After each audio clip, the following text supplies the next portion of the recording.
Irmãos, eu quero que vocês lembrem do que aconteceu com os nossos antepassados que seguiram Moisés. Todos foram protegidos pela nuvem e passaram pelo Mar Vermelho. Como seguidores de Moisés, eles foram batizados na nuvem e no mar. Todos comeram da mesma comida espiritual e beberam da mesma bebida espiritual, pois bebiam daquela rocha espiritual que ia com eles, e a rocha era Cristo. Mas Deus não ficou contente com a maioria deles, e por isso eles morreram, e os seus corpos ficaram espalhados no deserto. Tudo isso aconteceu a fim de nos servir de exemplo para nós não querermos coisas más como eles quiseram, nem adorarmos ídolos como alguns deles adoraram. Como dizem as Escrituras Sagradas, o povo sentou-se para comer e beber e se levantou para se divertir.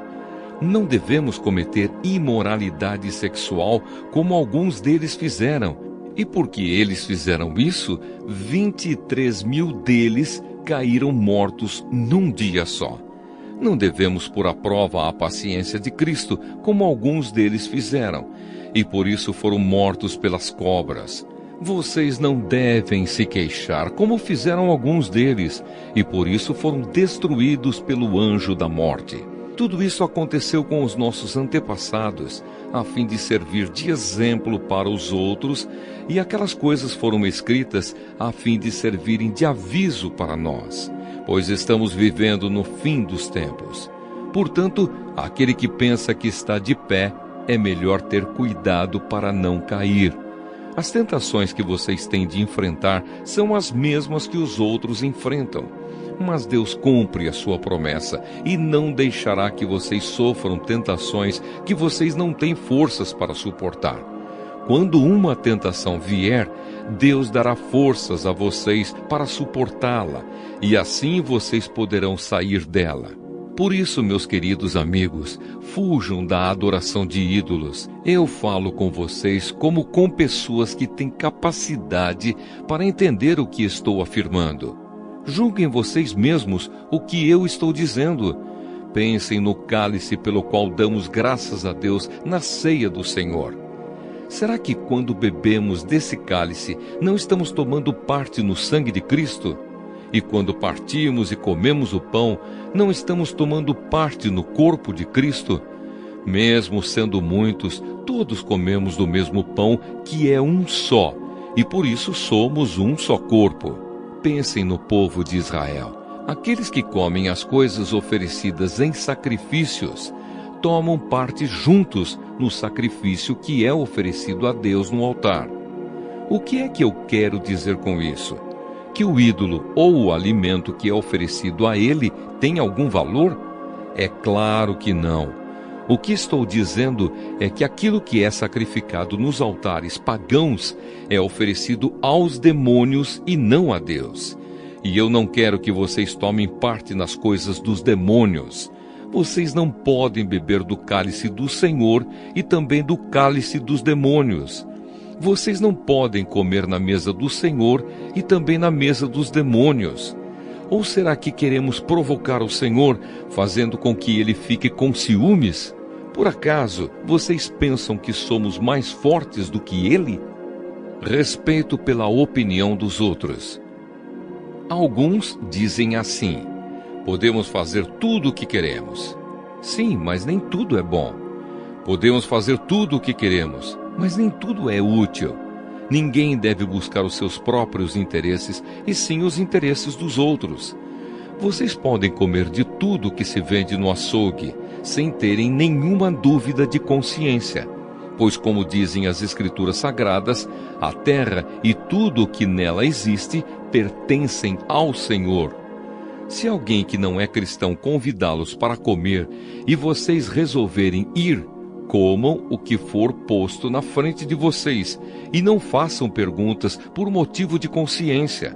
Mas se alguém disser a vocês: esta comida foi oferecida aos ídolos, neste caso não comam, por causa daquele que disse isso e também por motivo de consciência. Não estou falando da sua própria consciência, mas da consciência do outro. Mas alguém pode perguntar: Por que é que a minha liberdade deve ser diminuída pela consciência dos outros? Se eu agradeço a Deus o alimento que como, por que é que sou criticado se já o agradeci a Deus? Portanto, quando vocês comem, ou bebem, ou fazem qualquer outra coisa, façam tudo para a glória de Deus. Vivam de tal maneira que não prejudiquem os judeus, nem os não-judeus, nem a igreja de Deus. Façam como eu. Procuro agradar a todos em tudo o que faço, não pensando no meu próprio bem, mas no bem de todos, a fim de que eles possam ser salvos. Segunda carta a Timóteo, capítulo 2. Firmeza e fidelidade no serviço de Deus. E você, meu filho, seja forte por meio da graça que é nossa, por estarmos unidos com Cristo Jesus. Tome os ensinamentos que você me ouviu dar na presença de muitas testemunhas e entregue-os aos cuidados de homens de confiança, que sejam capazes de ensinar outros.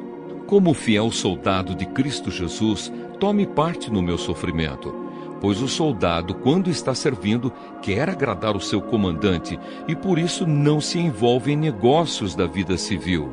O atleta que toma parte numa corrida não recebe o prêmio se não obedecer às regras da competição. E o lavrador, que trabalha no pesado, deve ser o primeiro a receber a sua parte na colheita. Pense no que eu estou dizendo, pois o Senhor fará com que você compreenda todas as coisas. Lembre de Jesus Cristo, que foi ressuscitado e que era descendente de Davi, de acordo com o evangelho que eu anuncio. E é por causa disso que eu sofro e até estou acorrentado como se fosse um criminoso. Mas a mensagem de Deus não está presa, e por isso eu suporto tudo com paciência por amor ao povo escolhido de Deus. Faço isso para que eles possam ganhar a salvação que está em Cristo Jesus e que traz a glória eterna. Este ensinamento é verdadeiro. Se já morremos com Cristo, também viveremos com Ele. Se continuarmos a suportar o sofrimento com paciência, também reinaremos com Cristo. Se nós o negarmos, Ele também nos negará. Se não formos fiéis, Cristo continua sendo fiel, pois ele não pode ser falso para si mesmo. Um trabalhador aprovado. Recomende essas coisas aos que você dirige e ordene severamente, na presença de Deus, que não briguem por causa de palavras. Brigar não é bom, pois somente prejudica os que estão presentes. Faça todo o possível para conseguir a completa aprovação de Deus como um trabalhador que não se envergonha do seu trabalho, mas ensina corretamente a verdade do Evangelho. Evite os falatórios contrários aos ensinamentos cristãos, pois eles fazem com que as pessoas se afastem de Deus. As coisas que os falsos mestres ensinam se espalham como a gangrena. 2 desses mestres são Himeneu e Fileto, os quais abandonaram o caminho da verdade. Eles afirmam que a nossa ressurreição já aconteceu e assim estão atrapalhando a fé cristã de alguns. Mas o firme alicerce que Deus colocou não pode ser abalado, e sobre esse alicerce estão escritas estas palavras: O Senhor conhece as pessoas que são dele, e também toda pessoa que diz que pertence ao Senhor precisa abandonar o pecado. Numa casa grande não existem somente vasilhas de ouro e de prata, mas também de madeira e de barro. Algumas são para ocasiões especiais e outras para todos os dias. Quem se purificar de todos esses erros de que tenho falado será usado para fins especiais, porque é dedicado e útil ao seu mestre, e está pronto para fazer tudo o que é bom. E você, Timóteo, fuja das paixões da mocidade e procure viver uma vida correta, com fé, amor e paz, junto com os que com um coração puro pedem a ajuda do Senhor. Fique longe das discussões tolas e sem valor, pois você sabe que elas sempre acabam em brigas. O servo do Senhor não deve andar brigando, mas deve tratar todos com educação. Deve ser um mestre bom e paciente que corrige com delicadeza aqueles que são contra ele. Pois pode ser que Deus dê a eles a oportunidade de se arrependerem e de virem a conhecer a verdade. E assim voltarão ao seu perfeito juízo e escaparão da armadilha do diabo que os prendeu para fazerem o que ele quer. A armadura do cristão. Para terminar, tornem-se cada vez mais fortes, vivendo unidos com o Senhor e recebendo a força do seu grande poder.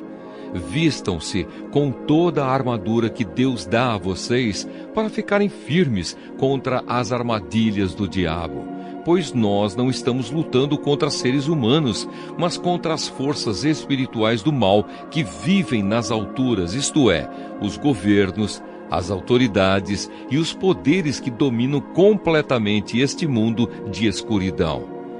Por isso, peguem agora a armadura que Deus lhes dá. Assim, quando chegar o dia de enfrentarem as forças do mal, vocês poderão resistir aos ataques do inimigo e, depois de lutarem até o fim, vocês continuarão firmes, sem recuar. Portanto, estejam preparados, usem a verdade como cinturão, vistam-se com a couraça da justiça e calcem como sapatos a prontidão para anunciar a boa notícia de paz. E levem sempre a fé como escudo, para poderem se proteger de todos os dardos de fogo do maligno. Recebam a salvação como capacete e a palavra de Deus como a espada que o Espírito Santo lhes dá. Façam tudo isso orando a Deus e pedindo ajuda dele. Orem sempre, guiados pelo Espírito de Deus. Fiquem alertas. Não desanimem e orem sempre por todo o povo de Deus. E orem também por mim, a fim de que Deus me dê a mensagem certa, para que quando eu falar, fale com coragem e torne conhecido o segredo do Evangelho. Eu sou o embaixador a serviço desse Evangelho, embora esteja agora na cadeia. Portanto, orem para que eu seja corajoso e anuncie o Evangelho como devo anunciar.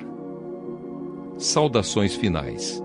Tíquico, nosso querido irmão e fiel servo no trabalho do Senhor, lhes dará todas as notícias a meu respeito, para que vocês possam saber como estou passando. Eu o estou enviando a vocês para que ele conte como todos nós aqui estamos passando, a fim de que vocês fiquem animados com as informações que ele vai dar. Bênção. Que Deus, o Pai e o Senhor Jesus Cristo deem a todos os irmãos paz e amor, com fé, e que a graça de Deus esteja com todos os que amam o nosso Senhor Jesus Cristo com um amor que não tem fim.